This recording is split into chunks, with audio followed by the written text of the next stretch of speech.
Rebecca, who slammed doors for fun and perished miserably.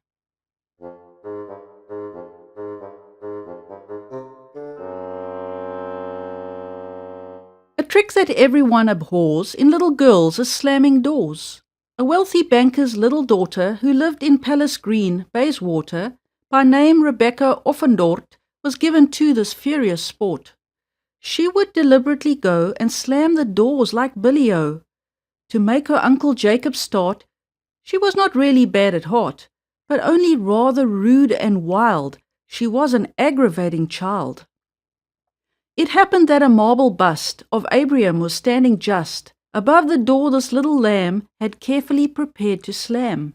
And down it came, it knocked her flat, it laid her out. She looked like that.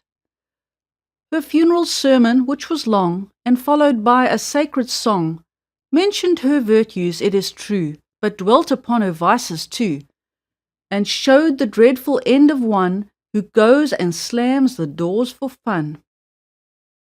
The children who were brought to hear the awful tale from far and near were much impressed, and inly swore they never more would slam the door as often they had done before.